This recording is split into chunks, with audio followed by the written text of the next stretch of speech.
some of the first funding. So I know you've had a chance to hear from different people about what you should be doing, what you're looking for, how to evaluate opportunities in your businesses, your startups. Really what I'm here to talk about is how that fits into starting to think about asking people for money and to get your company funded as you get things up and going.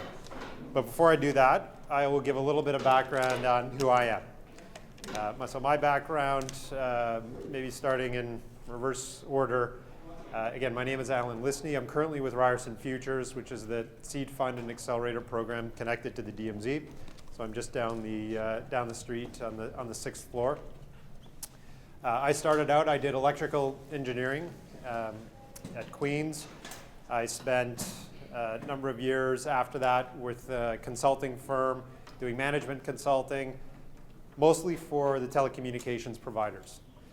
So helping them figure out customer service challenges, helping them figure out how to lower their costs, reduce churn. And during that time, it was just about the time that the internet was starting to come into its own. The first browsers were starting to get deployed, and I thought, you know what, it'd be kind of interesting if we took this browser that had just come out, let customers of this telco, look at their invoices online, maybe even order some features, pay their bills. This was in the mid-90s, and at the time, it just didn't seem like it was a great idea for some of the larger firms to do. So I actually left with a colleague of mine, created this software, prototyped it, built it out, got to the point where you could see a perfect rendition of an invoice on a web browser, and we ended up selling that to Bell Mobility, which is Bell right now is a mobile operator. So they became our first customer. We sold online bill presentment and customer care solutions and went through angel financing, went through venture financing, and then ended up selling that company to one of the biggest billing providers out there who had many, many more customers. It was a public company. So I can tell you a little bit more about that process if you want later on. After that, I spent a little bit of time with the acquiring company, so the company that acquired us.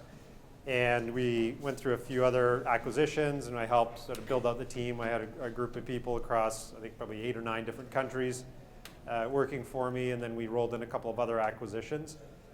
After that, I had a bit of the startup bug again, and I really wanted to try something new and sink my teeth into something. So I was contacted by a venture capital firm here in Toronto who asked me if I could help turn around a company that was in the mobile development space, had some interesting technology, didn't have many customers, didn't have much money left, had I think 15 people at the time, and it seemed like a great opportunity to jump back into startup land. In hindsight, it was probably a little bit crazy to do, but managed to take that company, help sort of trim it down, come up with some new software. Just as we were releasing what we did, iPhone came out and turned the whole app development world upside down. Managed to take that company and sell it to a group of investors out of London, England, and that company grew to probably about 60 people or so, and was acquired again by a public company in London. And I stayed on with that acquirer for a couple of years, and then after that, it was again wanted to get back into the startup world, but maybe sit on the other side of the table. So connected with a colleague that had just got Ryerson Futures started, and had the opportunity to start working with startups again, but look at potentially funding them, build a seed fund, create an accelerator program, and that brings me to today. So I've had the good fortune of being a founder, going through some of the fundraising activities, ending up selling the companies, doing a lot of the sales for it, and now getting the opportunity to get pitches from fantastic entrepreneurs connected to our ecosystem. For those of you, I'm sure you're familiar with the DMZ and everything that it's doing, along with Ryerson Futures. We currently run a program here in Toronto. We run a program in India called Zone Startups India, and that's in partnership with the Bombay Stock Exchange. So we've got, I need to talk louder? I thought I was projecting.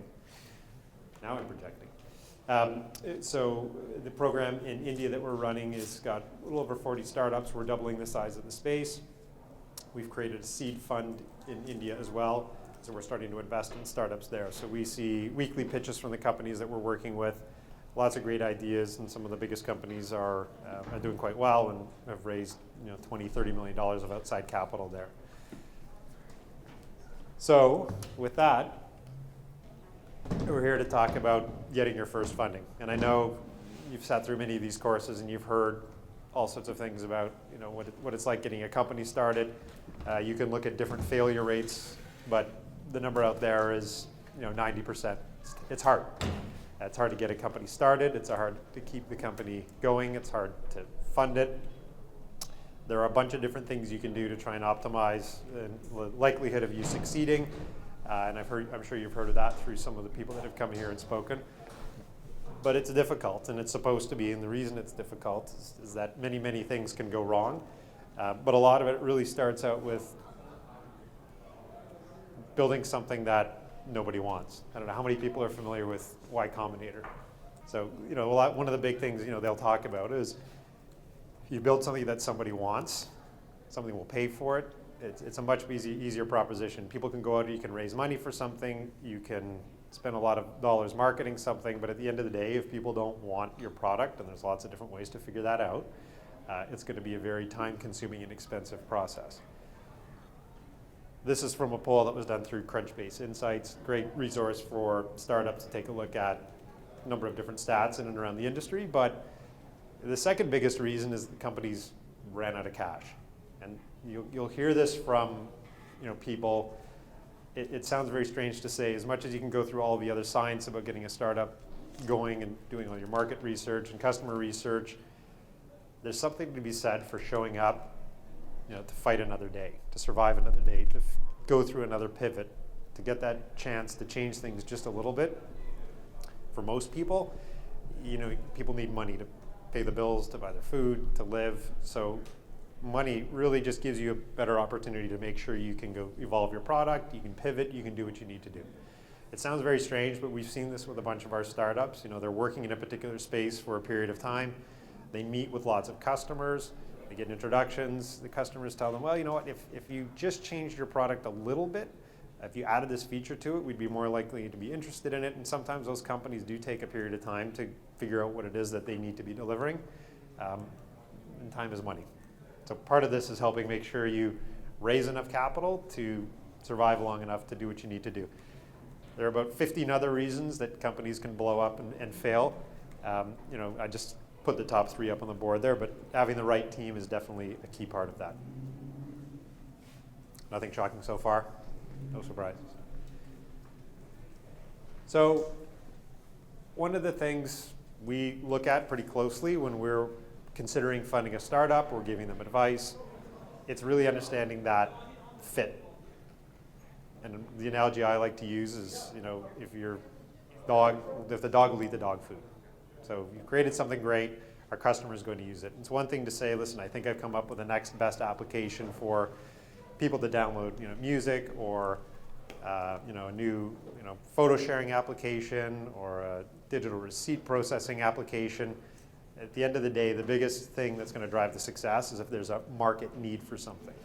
And I know some of the other speakers have come in and talked to you a little bit about that, and all of this really does tie back to the fundraising process.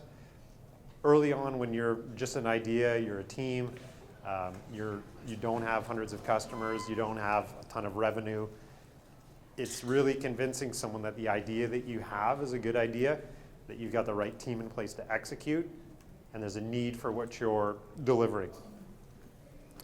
So if you roll back the clock quite a few years, when the concept of the mobile phone was coming out, I'm going to pick on someone to read this out loudly enough that other people can hear it. If you can just give this a read here and start with sometime around the middle of this decade. This is back in the early 90s. Sure. Sometime around the middle of this decade, no one is sure exactly when, executives on the go will begin carrying pocket-sized digital communicating devices.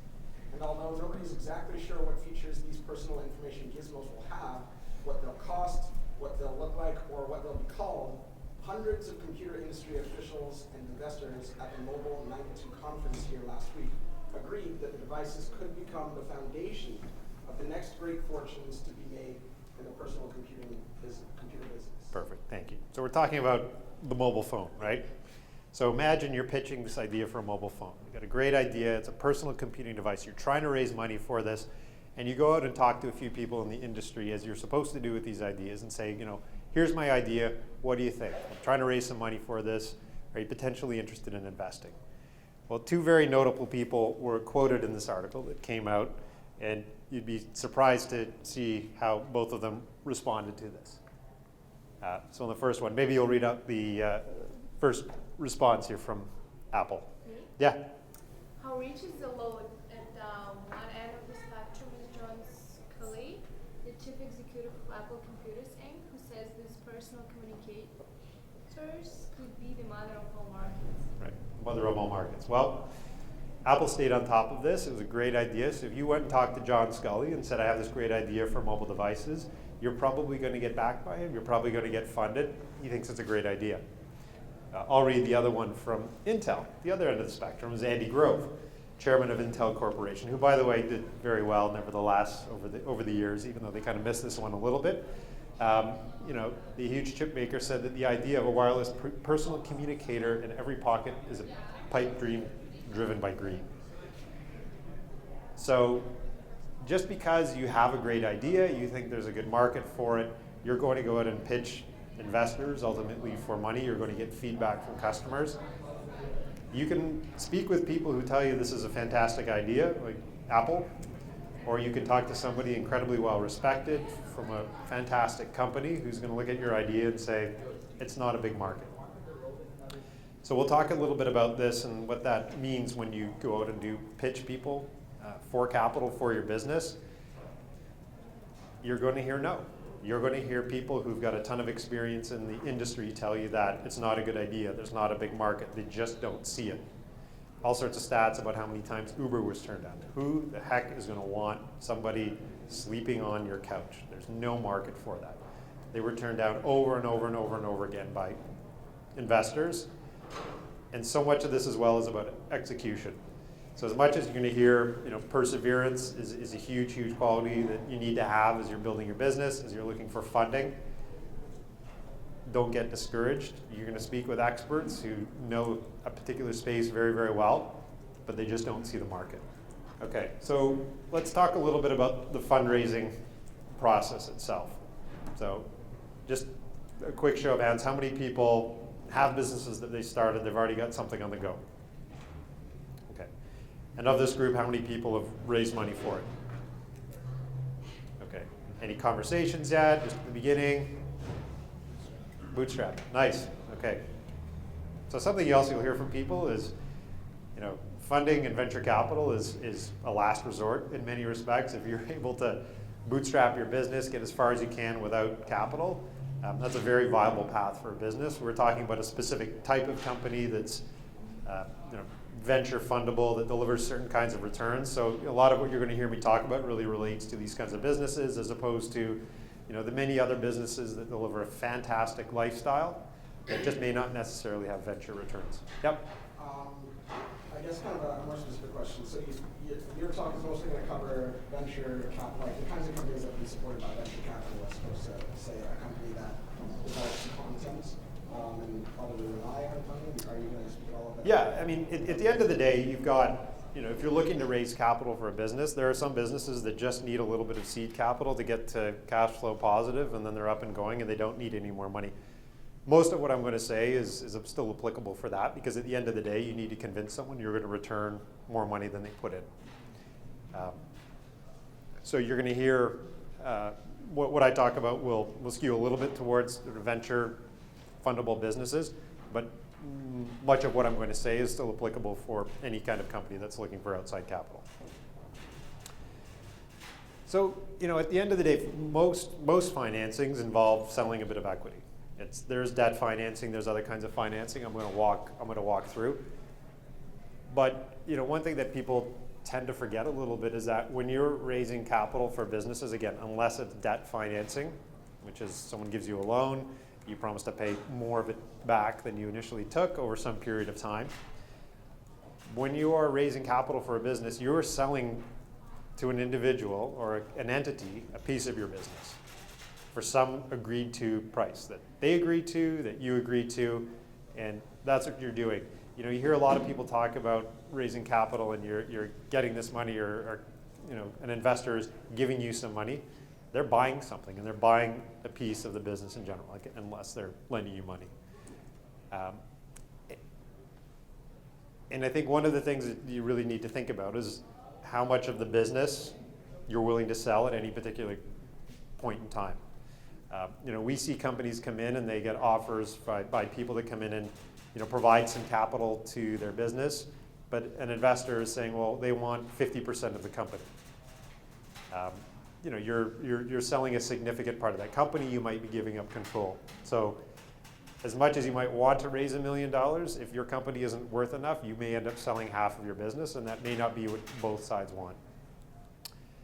But a big thing, the other thing that's sort of counterbalancing that is making sure that you're raising enough money to get your business to the next milestone. Now that next milestone might be profitability. That's great. The next milestone might be the next funding milestone. And you'll hear this a lot as well, that people want to see companies generally being funded for between 12 and 18 months, because that's often how long it might take to build out the prototype, to get those first few customers, to take a little bit of additional risk off the table, so that the next investor would come in and say, I'm comfortable providing this next round of capital. Other thoughts, again, as you look forward to it, is what do you think you could potentially be worth in your next round if you are raising more money? If you are raising money at a certain valuation and 2 years later you're out trying to raise money at the same valuation, you're going to be selling a bigger piece of the company. I'm going to put some slides up that sort of talk to the dilution that you're going to suffer if that's the case. And then, this funny thing that I guess people are familiar with, the notion of valuation and selling your business. So if you're raising money and you've just started, your company might only be worth $500,000, or someone's willing to put money in at that valuation. Founders think, wow, for a $400,000 valuation, if someone puts in $100,000, they've got one out of $500,000, they've got 20% of my company. Founders might think, gee, for that $100,000, I only want to sell 1% of my company. Well, that implies a much higher valuation on you, which sounds great, right? I didn't have to sell too much of my company. I raised lots of money. That's terrific. It gets bad, though, when you go out and try and raise your next round of financing, because nobody wants to buy shares. Your existing investors aren't going to want you to sell shares at a lower valuation. And I know it sounds very counterintuitive, but if you raise money at too high of a valuation, all sorts of things happen to you as a founder when you try and raise your next round. It's more difficult because what are called down rounds tend to have lots of bad effects for the founder, and existing investors tend not to want to do them. You're likely to do a down round if you started out today and raised money at a $20 million valuation and you just can't reach the milestone that justifies that in your next round. You may end up being forced to sell the company, or you may have other outcomes that you don't want to experience. So it sounds very counterintuitive for a founder to think on these terms.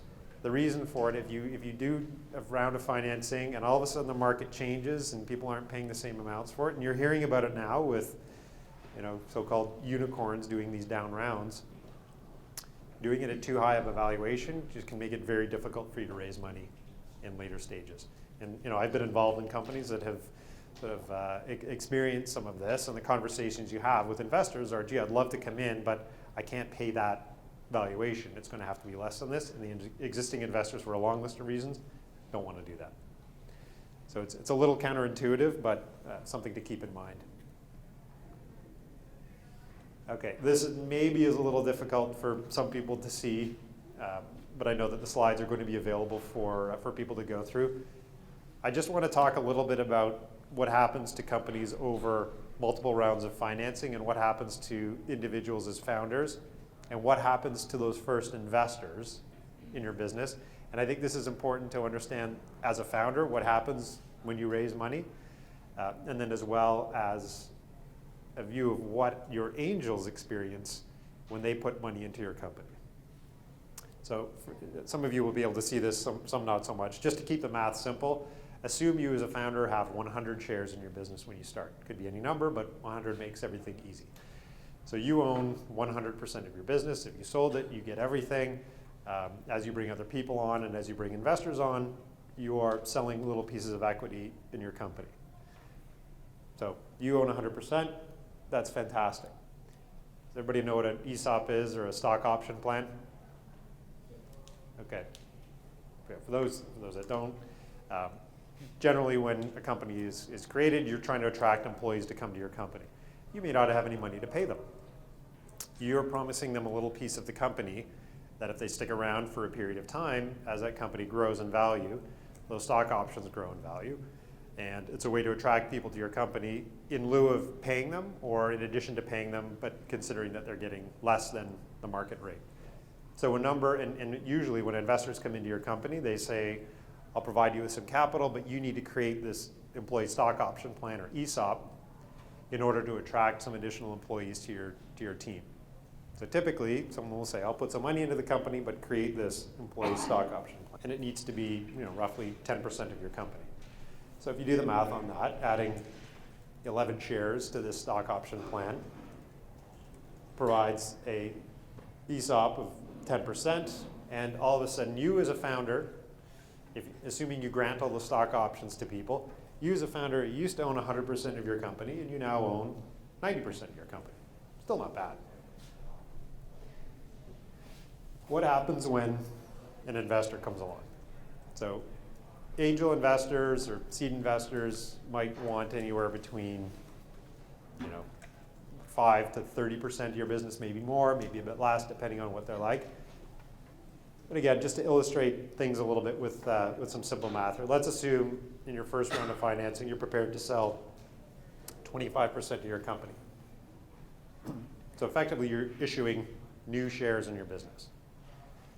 So here, you're issuing, the math works out to 37 new shares in your company.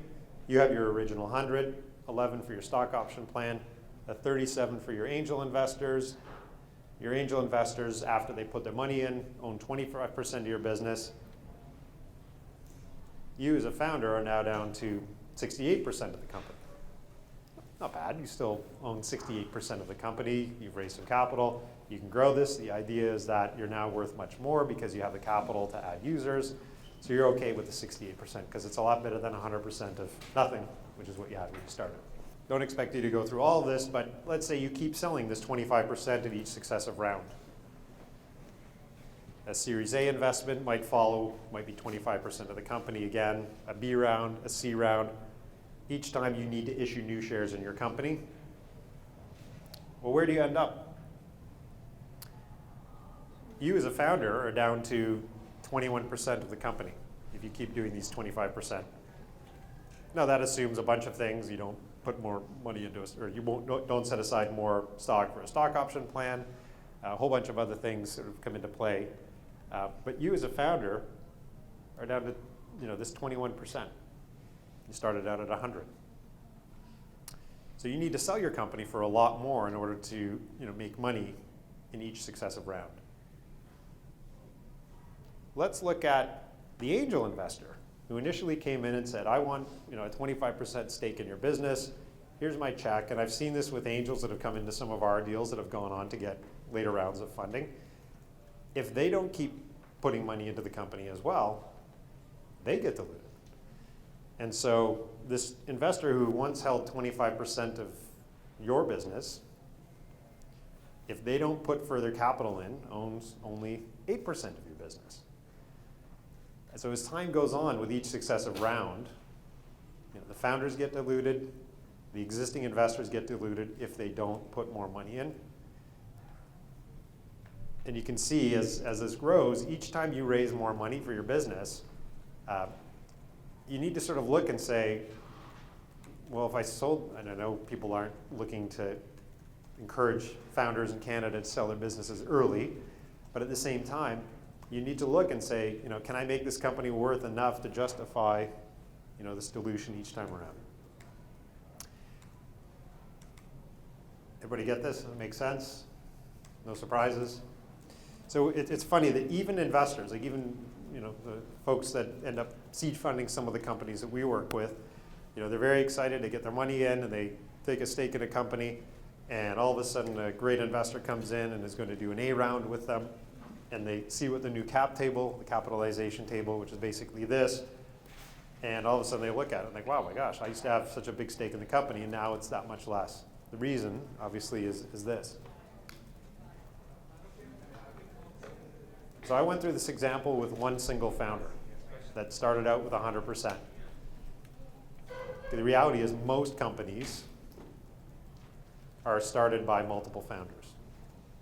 In fact, if you look at the majority of the companies that successfully do get funded, they are 2 to 3 founders.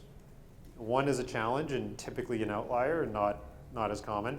And if you look at many of the applications for accelerator programs, if it's a single founder, there's a bit of a discussion as to why there's just one founder, because it's really tough to do. It's a tough battle.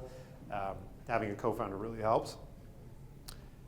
4 founders is also a bit of a problem, because what happens to that 21%? It's divided 4 ways. And all of a sudden you've got individuals who've got single digits in terms of equity in their companies.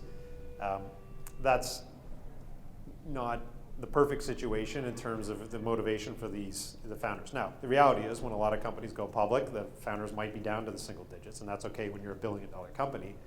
But if you look at other kinds of exits, if there are too many founders, and I've heard this from investors that have looked at companies, there've been 5 founders, which is great. You got 5 people working hard. They get diluted very quickly, and that incentive and that ownership feeling diminishes a bit with each round. So the number of founders matters quite a bit. How much you sell matters. So I did this example with 25%. I mean, imagine what happens if you end up selling 30%, 40% in that round. And that's why you will often hear a range, maybe after the angel amount, of sort of between 20 and 30% being sold in each round. And that's for a few reasons. One, it's an amount that your investors are going to care enough. If they've just got a tiny stake in the company, they may not spend as much time with you as if they have a 20 or 30% stake in the company. So as you raise money, you're going to hear terms come up. Your investors are going to say, well, I'd like to have this right, I'd like to have that right, and we'll talk through some of those. But I wanted to highlight that picture for angel investors in particular, because you'll see one of the terms as you go out and start these fundraising discussions, that people want pro rata rights or preemptive rights. Anyone know what that means? Okay. So, yeah, you do? I have a question. Okay, yep. But as a founder, if you have less than 50%, wouldn't you not be able to control your company anymore? Because the decision will go, like, everyone has to contribute to the decision in the end, because you're not having Right. the biggest stake. Okay, so for those of you that didn't hear, if you go below 50%, don't you lose control of the company? Yes and no. One is it depends on how the shareholders agreement is constructed and how the board is constructed. So again, there's probably a whole 2-hour talk on term sheets and what it means for companies. Term sheets being sort of the rules of what an investment looks like. A founder, believe it or not, may lose that total control if they only sell 25% of the company, because an investor could come in and say, I'm prepared to put this much money into your company, but I want control over these decisions. And that investor, in fact, may even ask for the right to terminate the CEO, who might also be the founder. So in some cases, a founder might be subject to not having control over certain matters, even with a 25% ownership from an investor.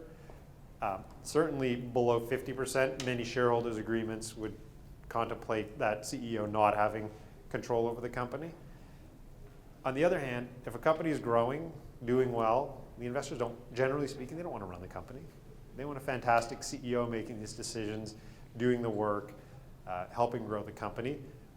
But there certainly is a risk that may be the case. If you look at, Jack Dorsey, I don't know exactly the stats, but I think it's under 10%. There are many founders of public companies that have done well and grown their companies that, they're there at the discretion of the board of directors, but they have a small amount. They don't have a majority stake in the company. So, a longer answer than you expected, but you could lose it even with less than that, and you could still have control of it with less than 50%, depending on the structure as well. Yeah, well, because I know from my dad's business, the company he's dealing with is like, if he doesn't want to have less than 50% because he want to take control Yep. over. Yeah, so it's very common for founders to not want to go below 50%, and the easiest answer is it's typically if you go below 50%, you do lose a bit of that control. Over 50%, you tend to have that control. It depends on what your investors ask for. Yeah. So this is something that we see. So early investors, I think my question was if people know what pro rata rights are. It's basically a right to participate in the next rounds of financing. So your angel investor knows they're going to get diluted over time. If this company that you have that you've raised money for is going to be worth a fortune in the future, that investor, if they've got the capital, wants the ability to keep putting money in to maintain their existing stake. And so that is a very common term you'll see in early days, in particular when it's a fund that has lots of capital to invest. They don't want to lose that right, because in order for that fund to generate the returns they want, if they own 20% of Google in the beginning, they want to have 20% by the time it goes public. So generally speaking, investors are going to want this right, and it's something that founders sometimes push back on because all of a sudden they've negotiated this great deal with this great venture fund, and then a bunch of angel and seed investors put their hands up and say, well, even though you're raising $4 million, I get my piece of that $4 million. So they still have to write the check to maintain their stake, but this is why you'll see that in there. Okay, so now you got your great idea, you've built a little bit of a business, you're thinking about trying to go out and raise some capital for it, you're going to start reaching out to people. In the early stages, and again, I'm talking about companies that don't yet have a ton of revenue, they don't have a ton of customer, a ton of traction, but great idea, the beginnings of a team, prototype maybe, some experience in the marketplace. You probably heard this from a number of the other people that spoke, but the idea itself is kind of worth nothing. It's execution, it's turning the idea into a business that makes a huge difference. So lots of people had ideas for online marketplaces, for taxi services, and it's execution ultimately that turns these businesses into something that is significantly valuable. So there's a few thought processes you should go through as you start approaching or start thinking about approaching investors. And one of the big ones is why you and why now, right? So you've got a great idea for an application or a business. Why will your online tattoo business be better than the next person's online tattoo business? Why? What do you have? Would you have the ability to do distribution, sales, marketing better than someone else? Why you? Because really investors in the earliest stages, at the accelerator stage, they're investing in the individual. Because the idea might change, you might pivot, market conditions might change. But if an individual is highly motivated, very skilled, incredibly influential, meaning they can attract employees, investors, customers, they're much, much more likely to get funded. Obviously, your idea has to be good. If you've got an idea for a better mousetrap, it's probably going to be a bigger challenge than something else that's much more innovative, that's much more disruptive. So the idea does matter. So your idea needs to be good, but again, you're really being evaluated on who you are as an individual. People do get funded as individuals, especially if they've had a bit of a track record and some success. So that individual really makes a big difference. The execution, right? Can you execute? What is your ability to do what you said you're going to do? And this is quite common, again, as you go out and look at funding for something, we ask the people that come in and pitch us, okay, well, what are your milestones for the next month, the next 2 months? Because a funding decision isn't made overnight. A funding decision is typically made over a series of meetings. It's getting to know the founder. One of our companies, when they raised their Series A, the company, someone reached out on Twitter, spoke with the founder, and it was a year of discussions that they had back and forth in emails before this company ended up investing in the business. And it was a 12-month period of time. And the company was growing, it was doing well, it just took that much time to do. For angels and for seed rounds, it's generally going to be a bit less than that. But what we do is we ask the founder in that first meeting, okay, well, what are your next steps? What kinds of things do you need to do? And they say, well, I'm going to get a distribution agreement with somebody. I'm going to get this app published into the App Store. I'm going to sign up my first 100 customers. I'm going to get some revenue. Well, 4 weeks later, 6 weeks later, the good founders and the smart founders, tend to give us updates if they know that we're sort of interested and say, hey, just wanted to give you a heads up. I got 75 customers signed up. I'm on track to get that 100 I talked about. I signed that distribution agreement. I've got my first revenue, or I've met these other milestones. And so those are all sort of indicators that point to somebody who's able to execute, right? They have a sense of what they think they can do. They execute on it. It makes a huge difference versus somebody who comes back to us 2 months later and says, yeah, I just haven't had a chance to get those customers. This is taking longer than I expected. I know I haven't got any other co-founders yet. I haven't been able to do any of the things I told you about. Well, the money probably isn't going to change that. And so that's a bit of a negative signal. And think about this as well when you're raising capital. So you're asking someone to write a check for your business in the seed stage of $50,000. So that investor is thinking, the day they write the check, how and when am I going to get my money back, right? And getting 10% per year isn't a good return for venture investing, for angel investing. It's not bad. It's certainly better than what you're going to get in the bank. But given the risks associated with it, people are looking at investments and saying, can this be, especially for venture businesses, can this be a 10 times return on my money? Because it's got to make up for the other losers in the portfolio, which is just going to happen. So how is that money going to get returned? Is the company going to get acquired? Is it going to go public? And what are the chances of that? Who could the acquirers be? But how is that money going to get returned back to the investor? And again, that investor's got choices. They can put money into real estate. They can put money into the stock market. They can put money into other investments. So why is this a better alternative for their capital than any of the other things that they're seeing? And this is a big one to think about too. So bootstrap your business. You're accountable to yourself or your employees and those kinds of things. When you bring in an investor and you're out raising capital from somebody, generally speaking, they're not going to write the check and then go away. You're getting into a relationship with somebody. They are becoming a business partner of yours. Some are much more hands-on than others. There are funders that write a check and do sort of go away, but generally speaking, you are getting into a business relationship that you as a founder generally can't unwind until you end up selling that business. And you need to go back to them for major decisions. You may need to go back to them to sign documents. You need to go back to them to raise more capital. You need to go back to them if you're changing direction. You may have board meetings. You will be giving them updates. And you really, and a lot of people just think, gosh, all I need to do is get this 50K and I'm off to the races.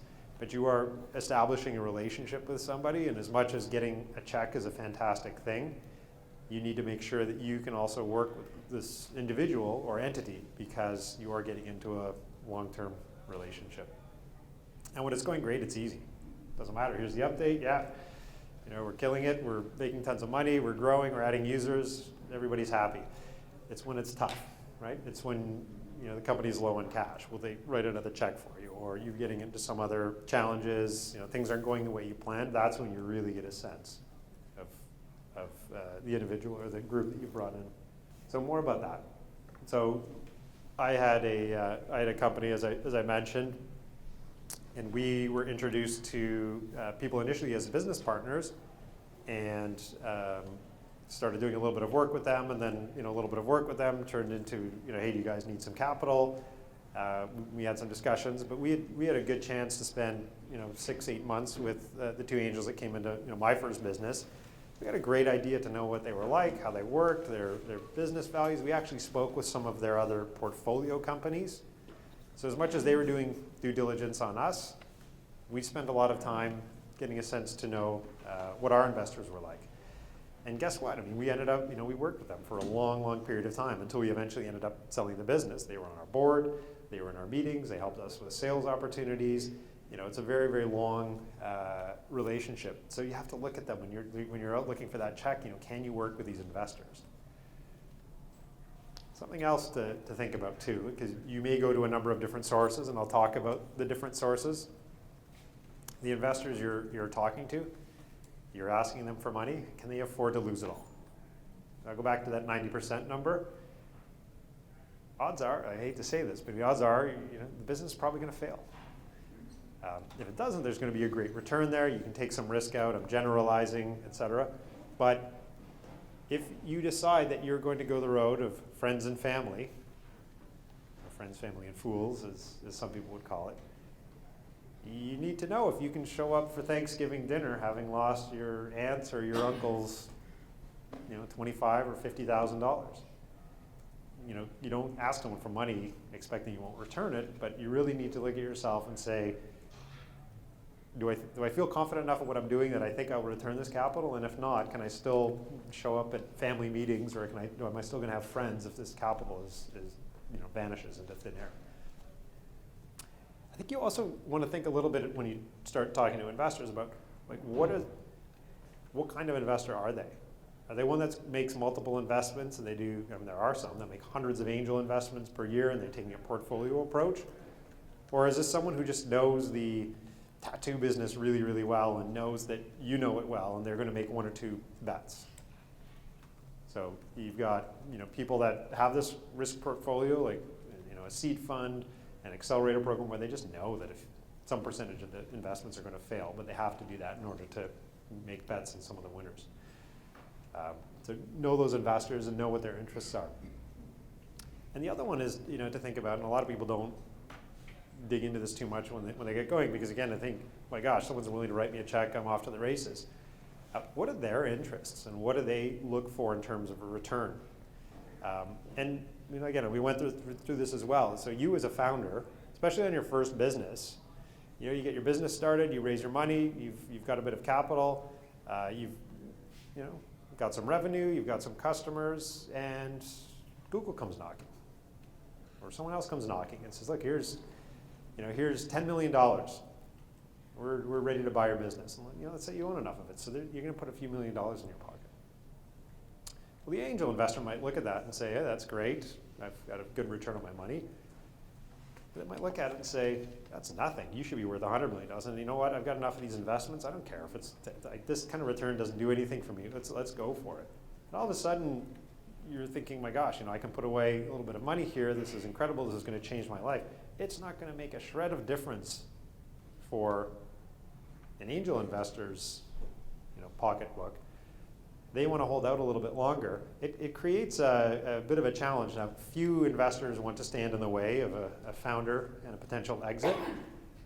But it's, again, something I experienced with angels that I had, who were fantastic and supportive angel investors. But when it came time to sort of look at a couple different exit scenarios, what was very meaningful for me wasn't that meaningful for the angels. And so it created some interesting discussions around a desire to sell, and what does that look like. And that's why you'll sometimes hear when venture capital investors come in, they're, in some cases, depending on the market, they're allowing founders to take a little bit of money out in some of the rounds so that they're more evenly aligned with what the venture capital investors are doing, and say, listen, take a bit of money out so that you can cover off some life expenses, but now let's shoot for the moon. Let's really go and try and turn this into a billion-dollar company. So it's, again, knowing your investors and knowing what their interests are and how they're aligned with yours. And we talked a little bit about this, sort of first-time investors versus a seasoned angel. I know it's very easy to go out and as soon as you fundraise, you got this $25,000 or $50,000 or $100,000 check. If it's the first and only check an investor has ever written, it's just going to be an education process, and it may be a little bit challenging versus dealing with a group that's done 20 or 30 angel investments. They're going to know how to engage with you. I'm not saying don't take money from a one-time investor, but it's just much different than taking money from somebody who writes lots of checks. They know the process, and it's just going to be easier for you to work with them. and do your own due diligence. Yep. When do you decide to sell your business? With the first business, we were selling into big mobile operators. So we sell to Bell, we'd sell into all sorts of folks around the world. Our business always required us to take our technology and integrate it into some third-party systems. And I'll talk about this a little bit in terms of what's easy and what's hard when you're raising money. So for us to be able to sell to a particular customer, we'd have to not only sell the customer, but then we'd have to go get access to the various systems that we were dealing with. And what started to happen to us as we win customers, and we had revenue, we had a team, I think we were about 50 people, sort of where we peaked out, is that all of a sudden the incumbent billing vendor, or the people that already had the systems in place and had much bigger contracts in place, started putting up roadblocks here and there and saying, oh, you want access to our system? That's going to cost an awful lot of money to integrate. And then they would offer our customers a free version of it. And so as we'd win these customers, it just became more and more difficult for us to sell without cooperation of some of the big players in our space. And so we started partnering with a few of them, and then a company came to us and said they were interested in buying us. And we took a look at the prospects of raising additional capital, what that did to our dilution. We looked at our ability to sell on our own independently. We looked at all the different things. And we felt, along with our board and our investors, that the right thing to do was to partner up with, there were really two big players in our industry at the time, to partner up with one of them and be acquired by them so that we didn't need to keep running into this roadblock. Because we started to see that it was going to be more and more difficult for us to sell independently. And so it's always, a point in time conversation that takes in a whole bunch of different things. But that was a big thing for us. And there was one particular opportunity where, we were told we wanted. It was a multi-million-dollar contract, and then, this scenario popped up, and we thought that was going to start happening over and over again. And then we had an opportunity come in where there was a buyer interested in us. And again, it's a whole topic for another day. But companies are bought; they're not sold. So it usually takes somebody to express that level of interest.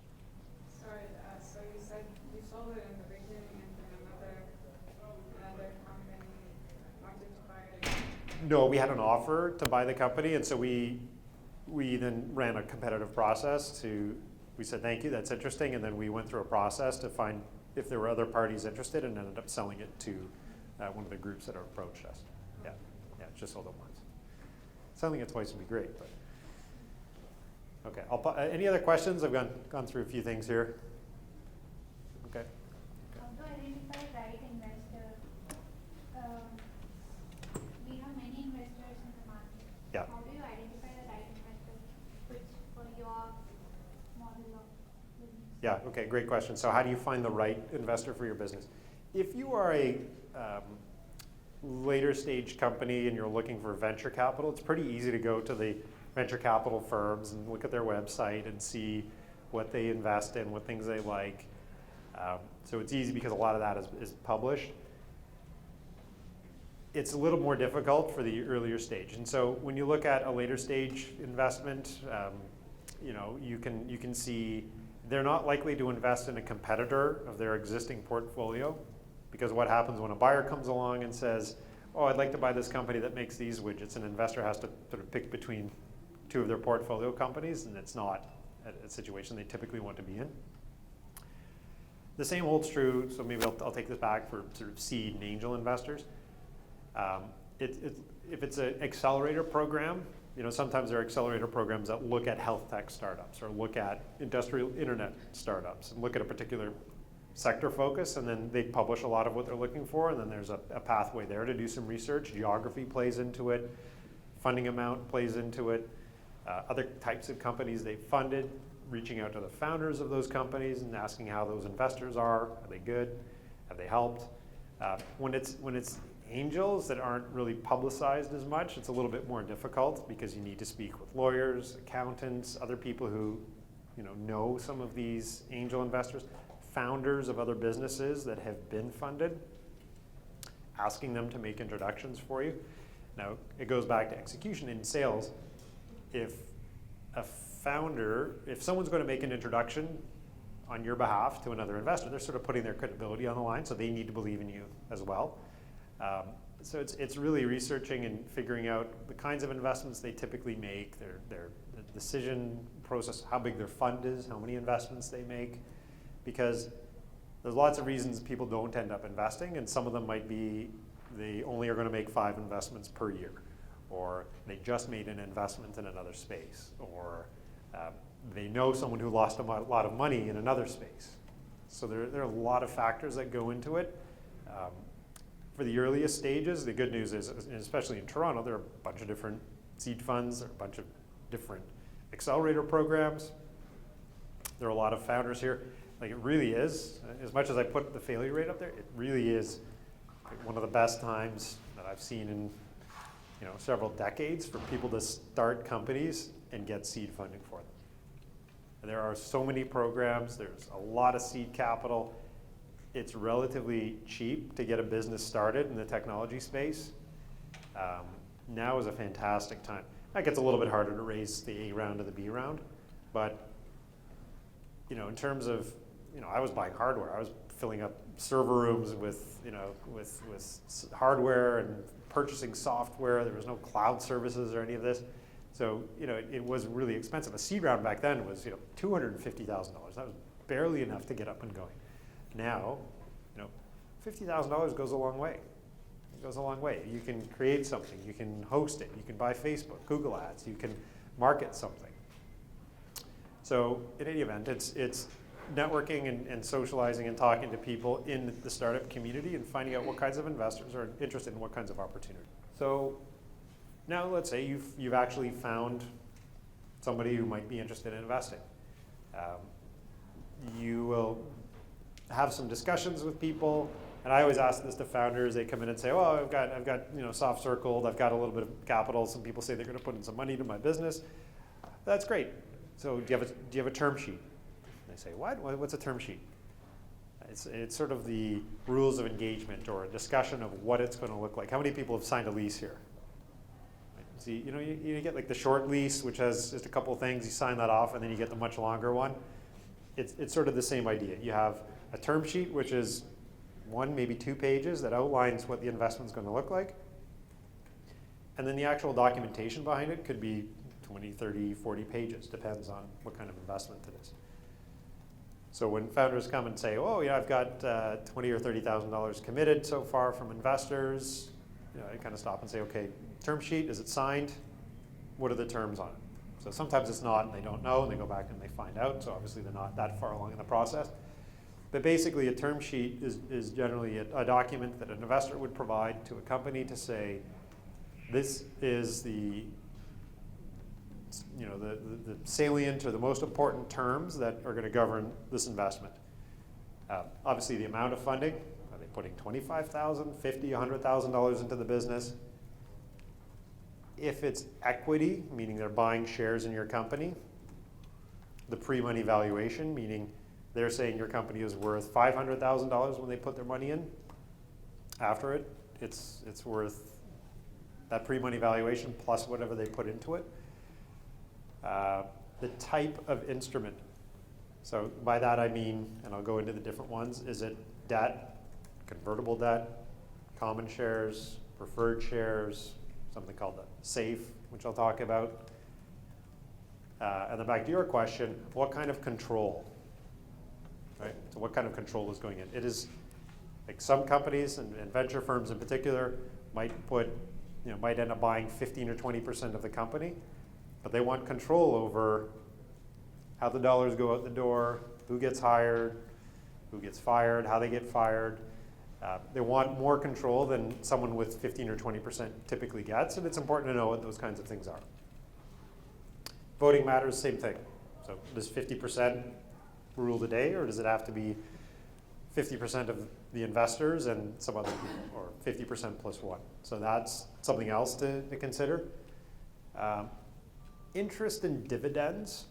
So it's sort of like having your cake and eating it too. With certain kinds of investments, someone puts in a certain amount of money, but over time, they want an 8% dividend or interest on that, meaning even though they put $100,000 in at the end of the year, if there's 10%, it looks like they put $110,000 in, right? And so that accumulates as well. And so depending on, even if it's debt or equity, that can still come into play.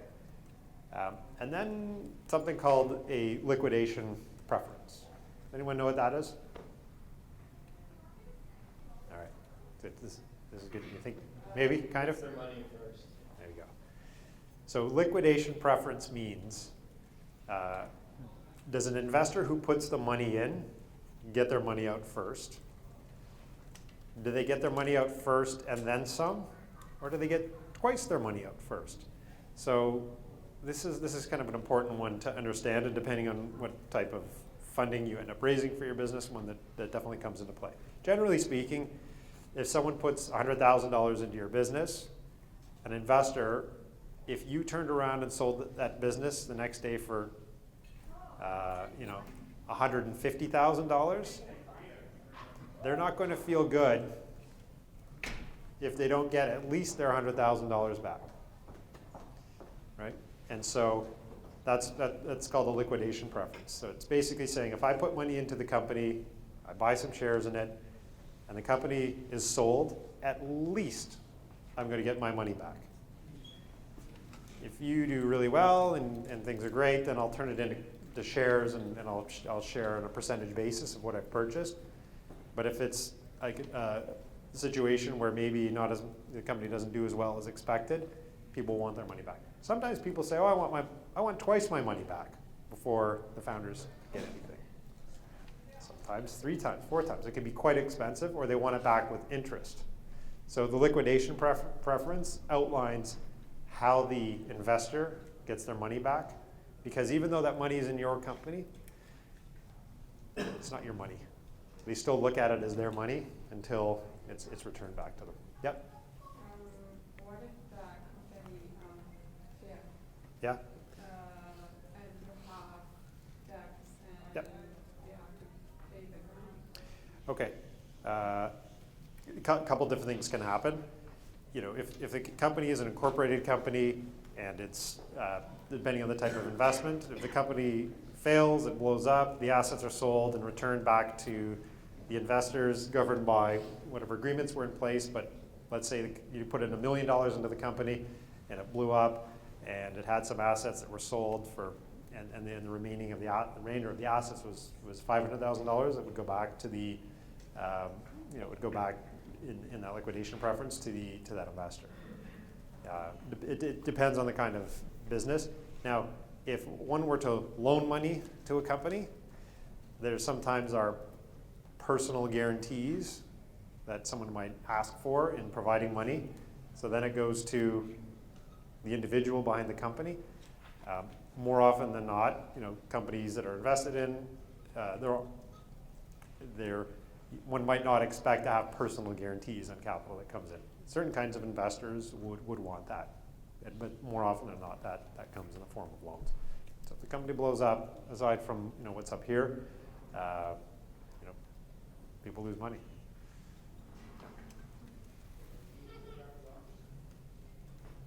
Okay.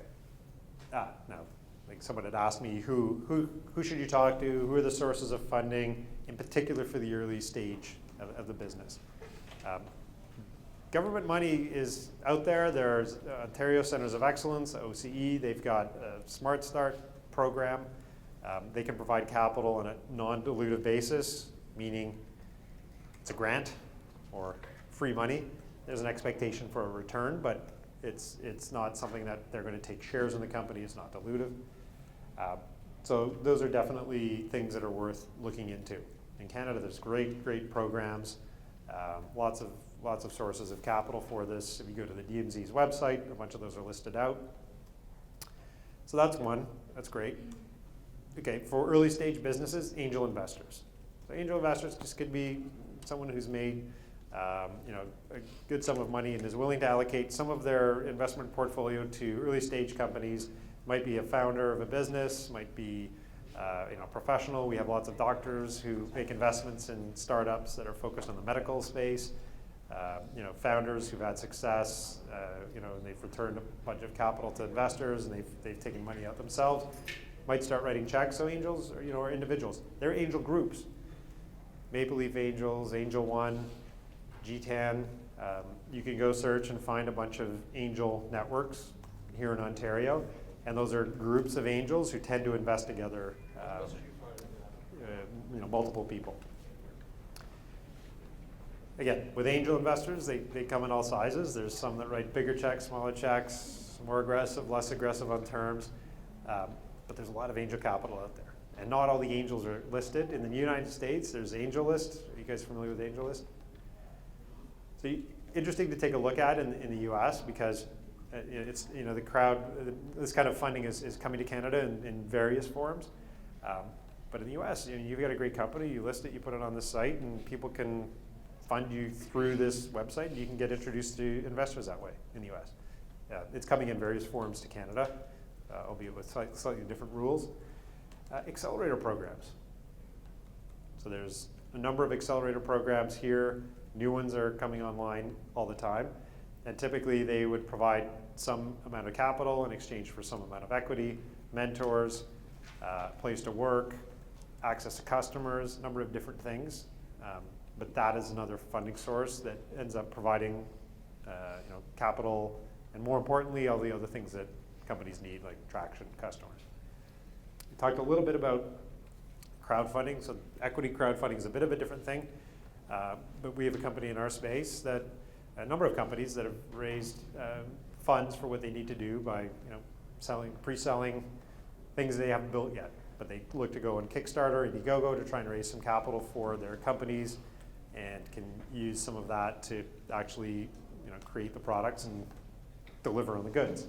Again, it's a slightly different kind of funding. We have a mobile app developer that crowdfunded a keyboard app, for example. They got up to a certain amount of funding, and they offer benefits to the people that subscribe. Is anybody who's backed a Kickstarter or Indiegogo campaign here? Anybody? Okay. Yeah. So we have a company that did I think close to $1 million on Indiegogo for a drone that they were building. Okay, so we've crowdfunding, seed funds. There are seed funds out there, so it's we have one.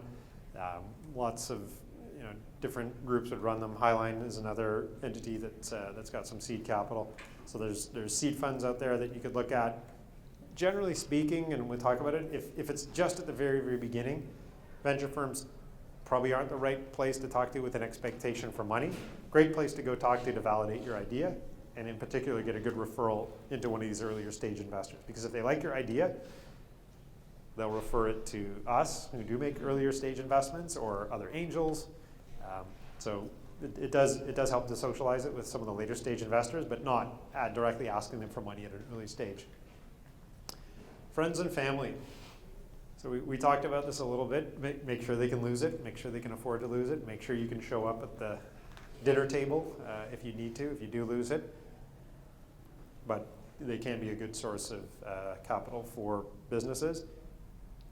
But go out and socialize and chat with people that have done this before, other founders, people who've just been funded. This is really like everything else, networking and talking to other people who've been through it, who've gone through it. Someone who's just raised some money can give you the names of the 4 or 5 other investors that seemed interested and would probably like the idea that you're talking about.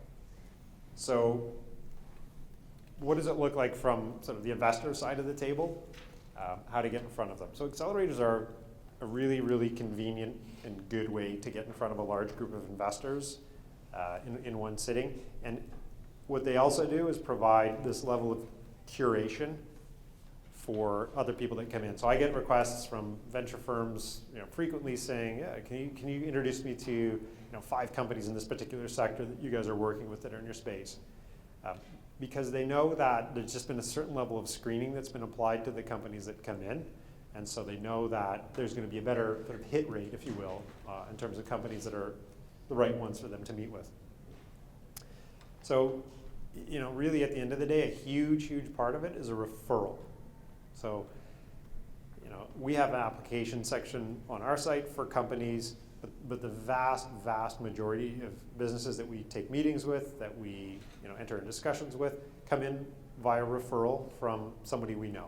Could be a law firm, could be an accounting firm, it could be another entrepreneur, it could be a venture fund that says, look, we met with this entrepreneur, too early for us, really like what they're doing, love to keep an eye on them, wanted to connect you guys together. So you as a founder, knowing this, the best way to get in front of an investor is from a referral. Right? Founder, just about anywhere. But it's much, much easier for people to take meetings on that basis. In fact, some people will just tell you, they won't take a meeting unless they get referred in through somebody that they know in their network.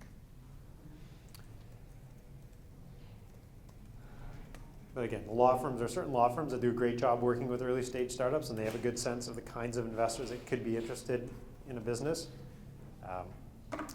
But the best way is through this referral. A little bit tougher to read. Okay, anybody know what due diligence is? Okay, so when someone gives you this term sheet and says, I'm prepared to put this much money into your company on these terms, please sign back, and then we were going to go take a look at your company and see if we're really actually going to make this investment. It might be 4 weeks, 6 weeks, 8 weeks between signing that term sheet and actually closing the investment. What can you do to reduce that time? What can you do to make yourself look more prepared? What can you do to make it a much easier process? What are the things that people look for during this? People will ask you for your pitch deck, but beyond that, who is the team that's behind this company? And if you go in and say, look, I'm trying to raise this money, but I don't have a biz dev design person, technical talent, but I have this great idea, it's going to be a little bit difficult. So you want to make sure that that team's in place. Again, for growth businesses, generally speaking, an incorporated company, it's very hard to raise money for something if you're not incorporated, just plain and simple. A shareholders agreement, which is a basic document you need when you do incorporate, but it governs how decisions are made, what percentages are needed to make changes. That's something you want to have in place. If you go to Mars has got a terrific set of resources and templates for early stage businesses that can give you samples of what these things look like. Reverse vesting agreement. Okay, so for people that are starting businesses and do have more than one founder, guess what? Stuff happens. You may end up not getting along with your founder. Your co-founder may have to leave for some reason. I've seen $1 million term sheets get torn up because two founders couldn't get along and couldn't come to an agreement about who was going to leave the business and what would happen when they left the business. And one of the things that we look for when we invest in a company, if there are multiple founders, is an understanding between all the other co-founders what happens if and when somebody leaves. Because I can tell you, of the folks that we've dealt with, particularly in the DMZ, it happens more than you might think, especially when there's more than two. So for the companies that have an agreement in place, it's something like this. It's if you're here for just 1 year and you leave within that period of time, you actually don't own your shares. If you leave after a year, you have 25% of your shares, and each month after you earn effectively the shares over the 2 or 3 year or 4 year period of time. So there's a formula in place that says, hey, look, we did this thing together. I put 1.5 years worth of work in it. Here's the amount that you've actually earned. The rest goes back to the company. And it's fair and it's understood. Otherwise, and I've seen this over and over again, 3, 4 founders start complaining, someone's leaving, but I earned everything. I built half this stuff out, but someone else has to go out and sell it. I deserve this huge piece of the company, and it's a huge argument and takes lots of time to solve. And guess what happens? Your investors walk away because it's not a problem that they want to solve. So it's much easier for founders, and I'd say this to anybody that's getting into business with anybody, just know that you have something in place to govern what could happen if your co-founder leaves. Simple. And that's what a reverse vesting agreement is. Over time, you basically earn your shares. Intellectual property agreements. You built this great application, it's working, but gee, you know what? You hired a contractor to build this stuff, And now the contractor is actually claiming that they owned it, and you don't have any paperwork to back up the fact that it was your idea, that you're working as part of this company, and what they do is becoming the intellectual property of your business. That's a problem, right? Because somebody who's investing in the company doesn't want to get a lawsuit down the road from this contractor who claims that they built it, it's their IP. It's a huge, huge headache. So you want to make sure anybody who's working with your business, employee or contractor or advisor, if they're actually doing work, knows that they're assigning that intellectual property to your business. So then obviously employment agreements, contractor agreements, make sure that there's a clear understanding if someone thinks they're getting paid, that they are getting paid, if they're getting options, that that's documented. Whether anybody who does work on the business, just have all that documented. Because investors, anybody that puts money in the business doesn't want to deal with an employee saying, oh, actually I did this in my spare time. Someone else owns it. Yeah? Yeah, question about IP agreement and employment agreement. Can you combine, for example, in just one offer to get all this information about IP rights and everything? Yeah, I mean, Separate them? no. Often employment agreements and contractor agreements cover off the IP piece of it. In the absence of that, something that clearly assigns the intellectual property. Yeah, very often that's in the same agreement. Stock option plan. If you have advisors in place, so again, you're going out to look to raise money and you want to make sure you've got the best team possible. Well, maybe you don't know everything about the insurance industry, but you have a great app, you've got a great team. But boy, would it ever help if you had somebody who is in charge of the industry association, had a great Rolodex and was willing to lend their credibility to your company. It really does help beef up the case for you to raise capital from outside parties if you've attracted someone to your business with that kind of credibility, and that's what an advisor is. You may end up giving that advisor some equity or some options in your business. But as you build out your team and make sure you've got everything in place, that's definitely a big piece of it. Yep. I'm kind of wondering for the incorporation of the associate IP agreements, any way do you discuss spending a 1,000 lawyers Yeah. to cover this? Yeah, there's, incorporating a company isn't terribly expensive in the scheme of things. There are law firms that are great at working with startups. They make the investment. They will provide a package and say, we will provide all these documents for you at formation and not really charge you the big amount until you go out and raise your next round of financing. So it's sort of working through the network to try and find the right law firms that will help with that. We actually have a startup out of our space that does a bit of work in that area online as well. So for the basic incorporation, that is becoming a much easier process. If you use what are called boilerplate agreements or sort of standard agreements, it's a much easier process than if you try and come up with something really highly customized. Okay. Feedback from third parties. You have a great idea, you think it's fantastic, your friends think it's fantastic. Of course they do. They're always going to say they don't like your idea because they don't want to be rude about it. Third-party validation. So you got this great advertising model. Well, you can go talk to someone at the newspaper who says, yeah, you know what, if these guys build it out, I'll pay for it. I'll buy it. So third-party validation. Better still if they actually have paid for it, or they are using it, or you do have a bunch of initial users. All that takes risk off the table for an investor and makes it a much, much easier check to write. A clean cap table. So you remember that document I put up that had shares and who owns what, and you have founders. If you end up giving your roommate a few shares in your business to offset your rent costs and a little bit to your accountant and your advisor and all over the place, and you sold some here and it's just a mess, and you got to chase down 30 signatures before you've raised any money because all these people have shares in your company. It's kind of difficult for you to deal with. So just be aware that with your table of who owns shares in your company, that it's just straightforward, your founders, a bit of an option pool, and it doesn't get too out of control too early because it's just going to get more complicated over time. You are going to add more people to it. And really, as I said before, anything you can do to lower risk. Technology risk, team risk, adoption risk, there's a price you're charging right, all these things help make it easier for an investor to come in and say, you know what, I'll take some risk, this is a risky proposition, but you've eliminated the following risks and you're okay to move forward with it. Okay, different types of investments that can come into companies. debt. So someone's writing you a check, they expect it back at some period of time with interest, and they're not owning any equity in your company. So here's $10,000. You pay me back you pay me back $11,000 in 12 months. Debt. Convertible debt is, anybody know what that is? Okay. You convert debt to shares. Yeah. So here's $10,000. It's debt. You have to pay that back, the money to me. But me, as the investor, I can convert that into shares in your business at an agreed to price, or an agreed to valuation.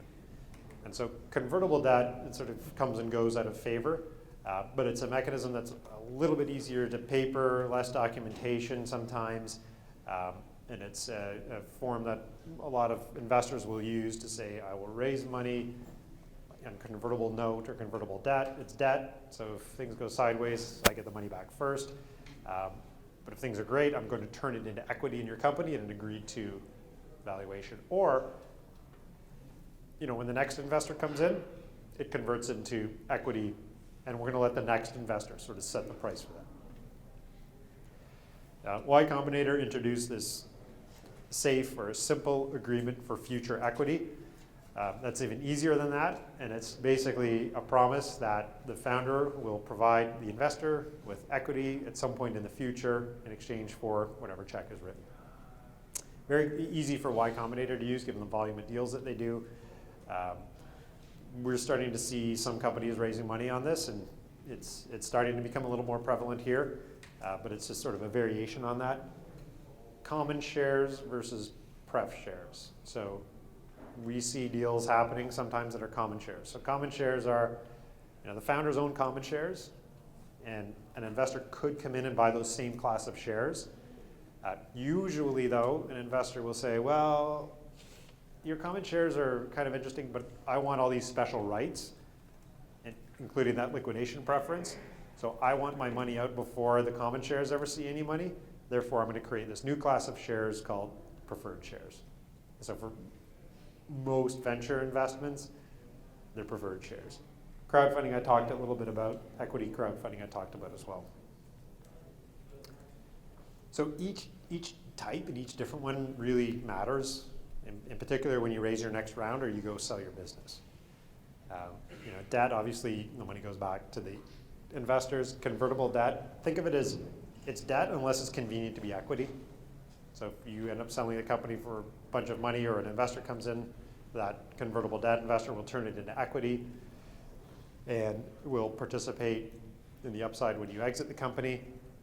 Common shares, again, everybody's in the same boat, right? So that investor that puts $100,000 into the company, but it only sells for $150,000, they don't get their $100,000 first. They're in the same boat as all the other shareholders, and they just share based on their shareholdings.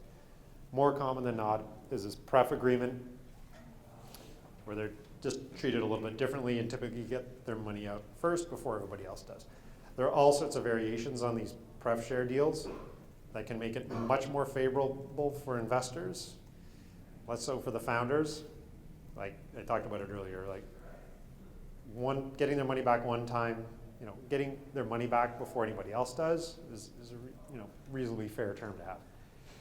Getting 2, 3, 4 times the money back is a little bit tougher for a founder, but it's sometimes a tool used when a founder is looking for a very high valuation. The investor might say, okay, but you sell your company, you don't see any of it until the investor gets a certain amount back.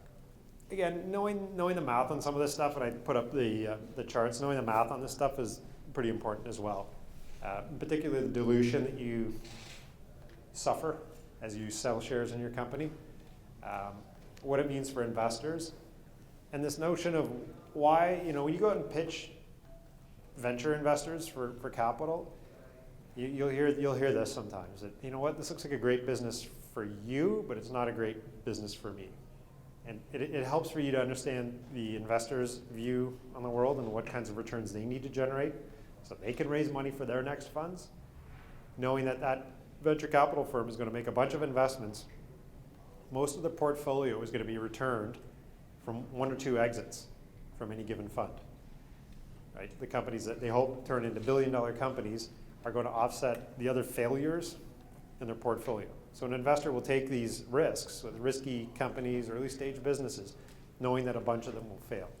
So as frustrating as it is for a founder, if you pitch a venture firm for capital, you hear them say, I don't know, I think you guys are only going to be able to sell this thing for $20 or $30 million. It's not interesting for me. I mean, 20 or 30 million, like you create $20 or $30 million, you've done something incredible.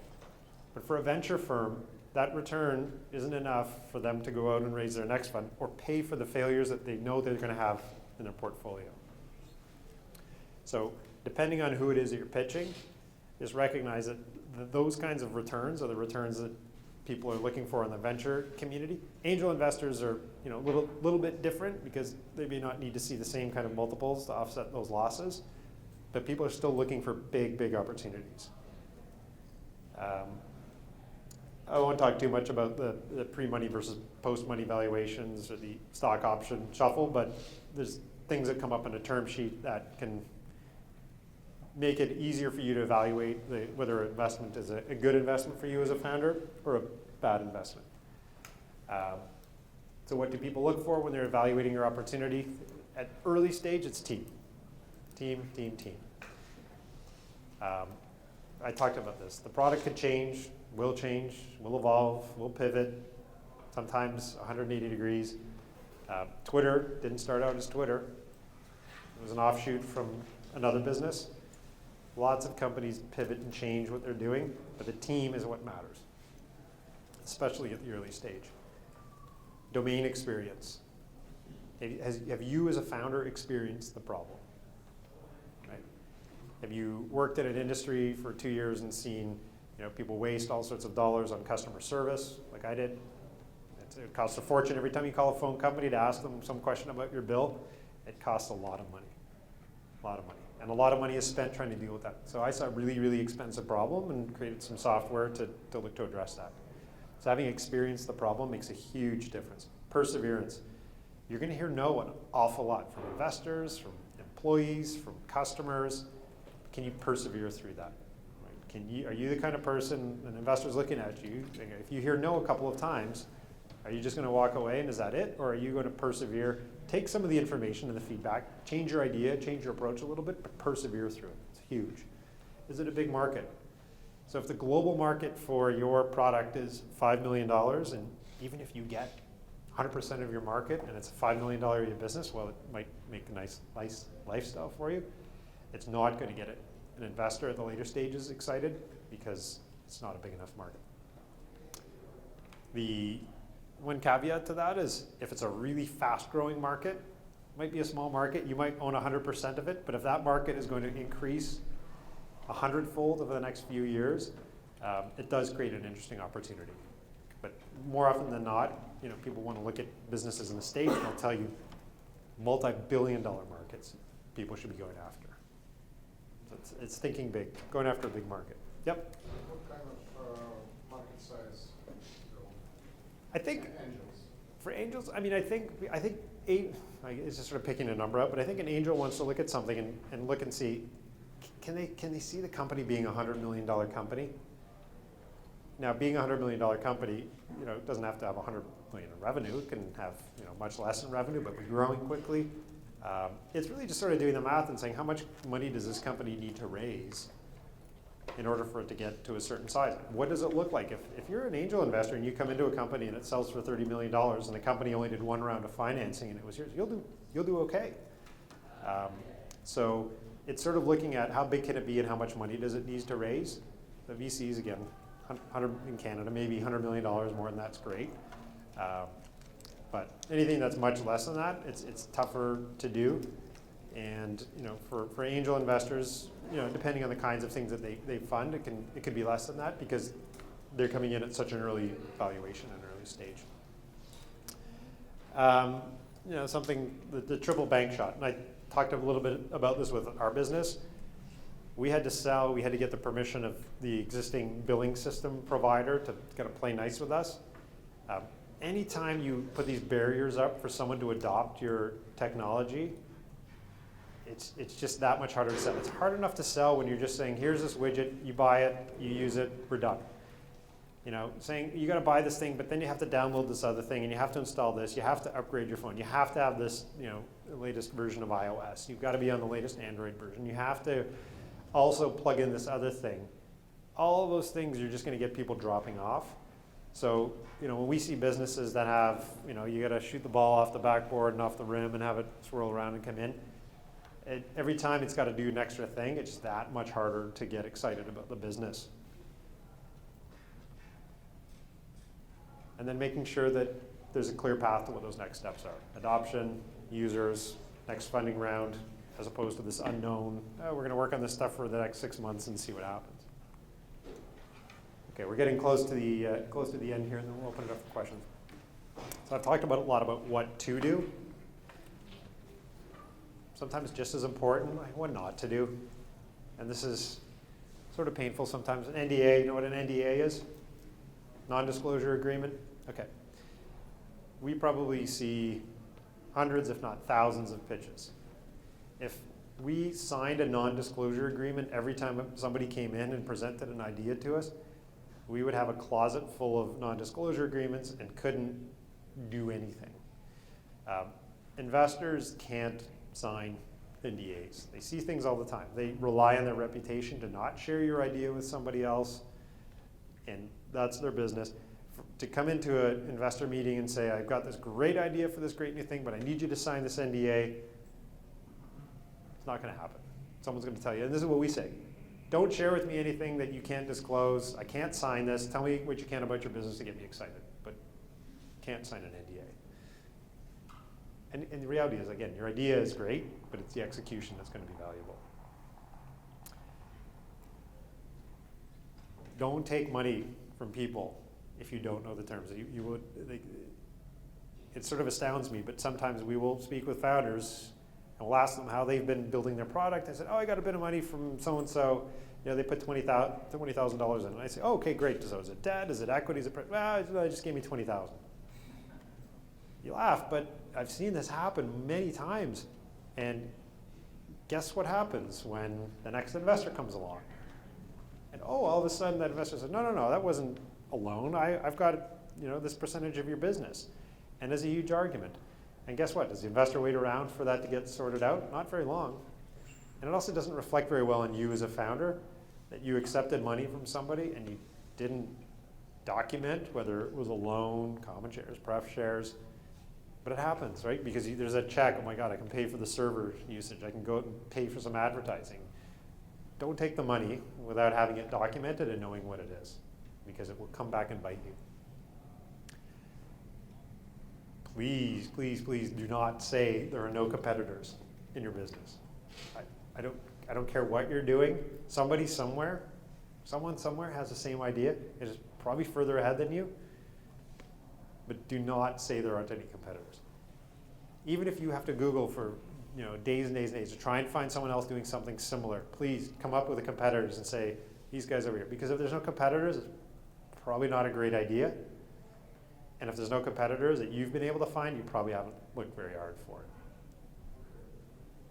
So when you have your pitch deck, and I'm sure people will come in here and talk about what a pitch deck should look like, have a competitor slide. Why are you better? It's okay. They're competitors as a market. Other people are doing the same thing as you. It's all right. And again, people want to know, what is it worth? How big is your market? What's your total addressable market size of the TAM? Put a little bit more work into it than just saying, we've read it's $1 billion market, we just need 1% of this business, we're off to the races. How much can you make per customer? How much are people willing to pay per download? How much are people to pay per month for your product? They're paying $5.99 for this thing, you're a little bit like that, you think you can get people to pay this much. There are this many people with a mobile phone. Do a bit of bottom-up research to try and figure out what you think it can be worth. It doesn't have to be perfect. But to just say, Gartner Group says this is a $2 billion market, we think we can take 1% of it, you've not done your homework. Do some research. Figure out why you think it can be like that. There's this whole notion of X of Y. We are the Facebook for tattoo removal or tattoo discussions. No, the Facebook of that is Facebook. To compare yourself to another company that's really, really well established. So I know sometimes it's easy to get that description out for people, but be very careful when you say you are an X of Y business. because it turns off a lot of investors, because you need to have a better description of what you do, and if you're describing yourself that way, it's probably more likely that that dominant player is going to enter the space. It's not a great way to describe yourself. Here's another one. You know what? You will pitch investors, and some of them will get it, and some of them won't. And the ones that don't get it, sometimes the meeting is going to go poorly. They just don't get it. They don't think you're cut out for it. Think it's a bad market. They know someone that lost a ton of money in that space, or maybe they just don't understand for whatever reason. They're probably not going to give you a referral to someone in their network that you should pitch. So imagine, you pitch an investor, and they say, listen, I'm not interested, it doesn't make sense, I don't like this, here's all the reasons, I don't think it's something worth doing. Is that investor going to really call someone they invest with regularly and say, oh, you should take a look at this company. I thought it was terrible, but you should take a look at it. So if the meeting's really blowing up and going sideways, that's okay, it happens. But realize that they're probably not going to make an introduction for you. On the other hand, you might have, and this happens all the time, you might have a meeting with an investor and say, you know what, I love it, you have a great idea here, but we just invested in a company that's directly in this space. However, I know a few other firms that probably would find this interesting. By all means, ask for the intro. But if it bombs, probably not. Probably not going to happen. That's okay. No, it'll happen. It'll bomb. I've been in lots of those meetings. This is the other thing too. Right? I think it happens a lot these days because fundraising is, it's easier. People talk about it more. They socialize it. It's TechCrunch. People publicize it around. When we hear pitches from founders that come in and all they talk about are their fundraising plans and who they've talked to, how much they're going to raise, and they're going to close this round, and then 3 months later they're going to raise their next round, and then they're going to do this round, and they're going to raise this much, and they think they can get, but they don't ever talk about how the business is going to grow.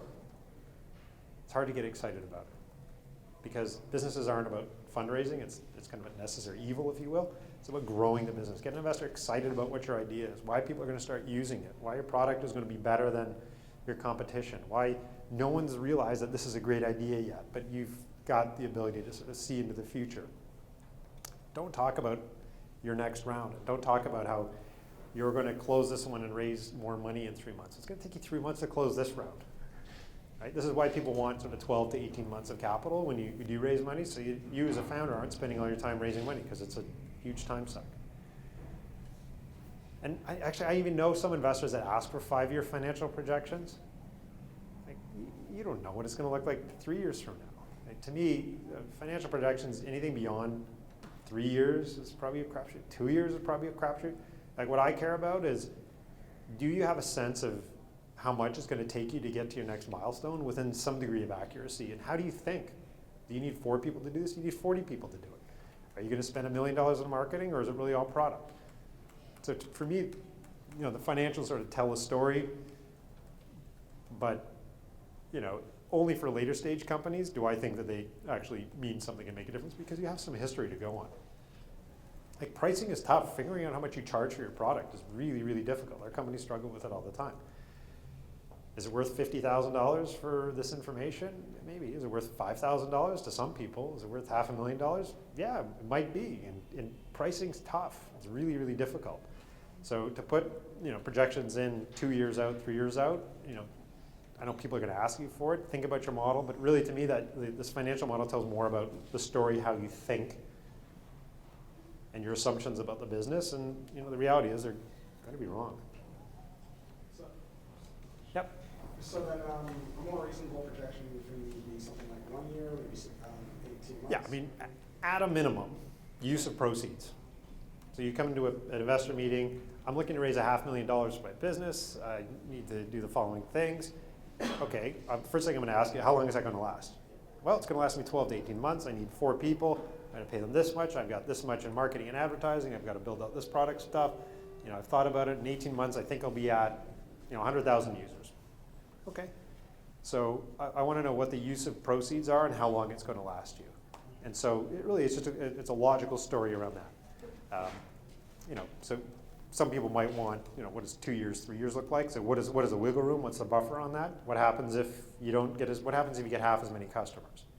So you need a model that will at least help you answer some of those questions and say, well, if I only get 50,000 users, This is what happens to my business. I may be raising money a little bit earlier than I thought I was going to. If my revenues aren't where I think they need to be, then this is where I'm going to land. So to me, absolutely, you need to talk to use of proceeds, and as an early seed stage investor, in the beginning days, like how long can you sleep on your friend's couch and eat ramen noodles and craft dinner before you really feel like you need to start doing something and bringing in other income? Because that's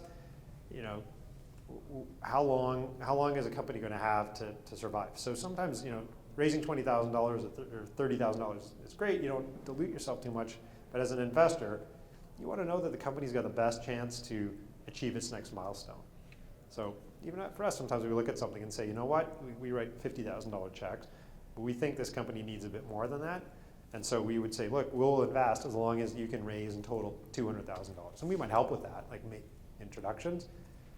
But a lot of that goes back to your question, which is, can you live enough and survive long enough to pivot, to change, to do what you need to do to hit that next funding milestone? You got it. You're not done when you raise, you're kind of just starting when you raise the money. Great, you got your check, you've got your investors, everybody's happy, you got the world ahead of you. You got to keep your investors up to date. Nobody likes surprises. Nobody likes surprises. People want to help. They're becoming part of your team. We meet with our companies. We hear what their needs are. We try and make introductions for them. We're active.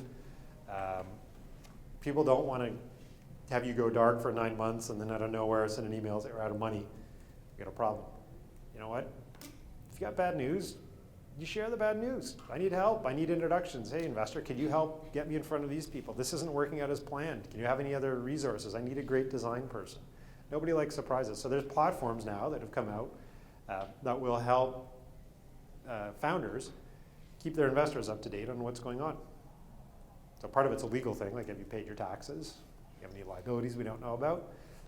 But part of it's, we're on track. We've hit these milestones. Things are going well. And it'll remind the investors. It'll remind the founders. So other tools do that. Communication. It's good. Good or bad news? Good or bad news? Good news, who cares? It's going great. It's really, if things are going sideways, you got to look it in the face and figure out a way to fix it, because your investors are now part of your team. Then I always tell people this one too. So you put your pitch deck together for your seed round. You raise some money, that's great. In your ideal world, what does your next round look like? Right? Do you have revenue? Do you have 500,000 users? So put that down on a slide, put your goals down, and then figure out how you get there and work towards it. If you don't set yourself goals, you're not going to reach them. So figure out and say, look, we want to be 100,000 users. We want to have $1 million in revenue. We want to have $5,000 a month in monthly recurring revenue. Put those things down and work towards them, because right? you got a clean sheet of paper, if you will. So after you've done that seed round, you raised it. Well, what are people looking at in the next round of financing? These days there's seed capital, there's seed extensions, there's A rounds. I think one company did an A prime round. Call it what you will, but there's this next round of financing. At some point, you kind of go from team, idea, perseverance, all the stuff I talked about, to you've kind of figured out the sausage machine. You put a little marketing, you turn the crank on it, and you get some customers and you get some revenue out of it.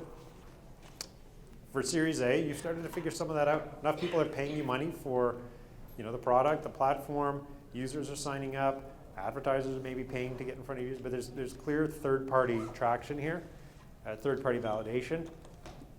It's that next round of investor, you want to go and have a conversation that says, we've figured out how much it costs to acquire a customer. We've figured out what the lifetime value of that customer is. We know what our churn rate is. We know that when we spend $1 on advertising, that this much revenue comes out on the other end. We know that hiring 2 more inside salespeople is going to increase our revenue, because over the last 6 months, this is what's happened. So it's all the data that you're tracking, figuring out how you do things, figuring out what works, what doesn't work, what markets, what you need to focus on, but with real data. The best time to go to those investors are, hey, you know what? We've been growing our revenue month over month consistently for the last 6-8 months. We got a repeatable trend here. We figured out we spend this much on sales and marketing, that this is what comes out on the other end of it. Got a little bit of product development to do. We've got a few more things we're going to add, but this is a formula we figured out, and it seems to be working. Now that's a great story to go in with. And not a great story is, none of this stuff worked out. We need some more money to try this new crazy idea. Now, some people will get funded for that, but that's a much harder conversation than we're looking to expand on something that we've tested and proven works. So all the data, metrics tracking, there's all sorts of platforms to help you out with this. But know your numbers, know your stats. If you're a SaaS business, there's all sorts of fantastic platforms and tools to help track these metrics for you and what are good ones and what ratios work. Use them. It'll help you considerably. But in that next round, people are going to expect you to know your business, what works, what doesn't work, where your money goes, and how it comes out on the other end. So things kind of move from the whiteboard over time to the balance sheet. The next round sort of get a little bit more complicated than that, but that'll help you. Okay, we've had a few questions along the way, but I did want to stop and see if there's anything else that's come up. We went over a ton of things and wanted to make sure we addressed most of what you guys are looking for. I saw pizza come in, so I'm not going anywhere. Yep. Your experience in various features, I'm sure you hear a lot of great ideas and lots of great. So how do you say no in a nice way? Saying no to the idea is easier than saying to an individual that they may not have what it takes yet to be the founder of a company that's got the right growth profile. And the reality is saying no is, I look at it, we're doing someone a disservice if we don't give them feedback on an idea that we really don't think is a great idea and try and provide them with some indication as to why it's not great. So it could be that, hey, you know what, there's 5 other competitors that have taken the market, there's only room for 3 people, and they're executing, they've all raised $20 million. It's going to be tough, this may not be something that's right for us. Or, our experience in this industry has been that these kinds of customers are incredibly expensive to acquire, and in fact, this business probably needs much more money than we're prepared to write a check for at this time. So when it's sort of the business fundamentals we have a problem with, I always caveat it with, it's okay to go talk to other people. We're one opinion, but here's why we're not interested in it. What's tougher is when the founder themselves isn't quite ready to run a company, to take capital, and may not have the answers. And hopefully we can highlight that by asking questions they may or may not have the answers to. So we had a group come in recently who wanted to be cash flow positive by a certain date, and I said, okay, well, how many customers do you need to do that?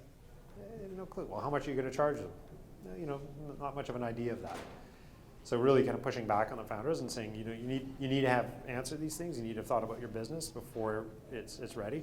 And for us, generally, it's passing. We would pass on an opportunity. We don't think this is the right opportunity for us for this reason, and leave it at that. If it's something we're really excited about, but we have an investment in a competitive space, we might refer it to somebody. But encouraging someone to keep doing something that you don't think is a good idea, and they might go mortgage their house. They might go spend a bunch of money and spend 2 years on something that we think they're going to run into problems. So we try and highlight what those are. We don't that is doing a bit of a disservice to someone. But I go back to my second slide with Intel and Apple. People can be wrong on this stuff. I have one more question. Yeah. Which is really topical. Which software did you use for the slides? PowerPoint. PowerPoint? Yeah. It's really nice. Oh, thanks. Yep. You mentioned the value of having co-founders and the difficulties that you can face as an individual founder. I'm wondering if there is a space or a place or a strategy or technique you could recommend if you are an individual founder. Yeah. I am. And to find somebody to help you kind of, if you recognize the kind of gaps in your skill set, I think a good founder will try to figure out how to plug those gaps. Yeah. And I'm wondering if you have spaces you can recommend. Yeah, funny if we actually had a startup that was doing some work in that space, and it was kind of a co-founder dating site. That's what I'm looking Tinder. Yeah, I don't know if they're still active or not. It was a company called Cahoots. It was started by some Ryerson students and alum here to solve that problem, to try and solve that problem. There are co-founder dating sites on top of that. If it's a technical co-founder you need, going to some of the tech meetups, socializing, talking with people, networking. We had a founder come in who's ran a very successful business within a larger entity, and the first thing he did when he came in was he knew he needed a technical co-founder. That may not have been 50-50. In this case it wasn't, but he recognized he wanted someone technical on his team that he could rely on to as a founder, as a co-founder. So networking, talking to people, asking, going to meetups, going to places that have large groups of individuals, hackers, like hackathons. Just socializing the idea and meeting with people, telling people what you're interested in, reaching out, on social networks to see what's out there, but really networking. And so much of all the early stages of the business can come down to that, because it's got to be a fit. Right? Yeah. Same thing with the investor. Like you're getting into a relationship with someone for 5, 6, 7 years, and you're going to go through tough times with your founders, right? So you really have to get to know them. You start kind of walk before you run. Okay.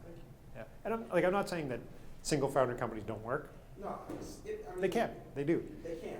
I'm aware of the challenges. Sometimes it's just like It's maybe- yeah. I mean, it can help, right? It can cause problems, but it can help. So single founder companies can do it, but if you're looking for someone, it's getting out there and networking with folks. Yeah.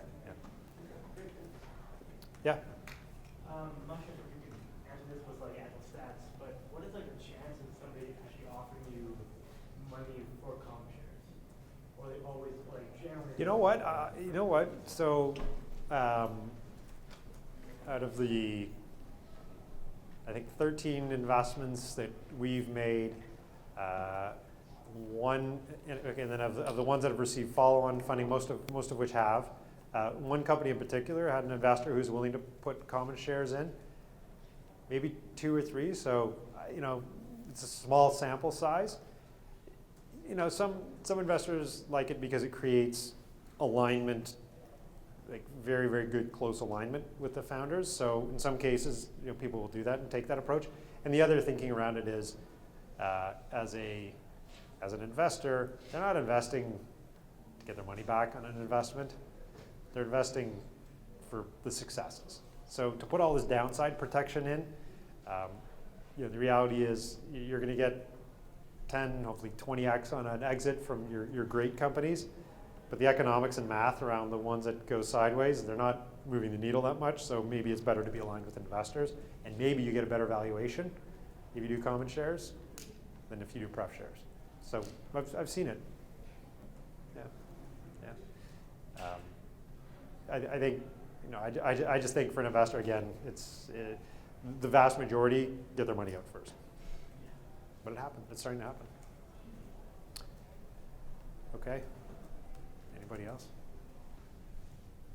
All right. Well, that's all I had.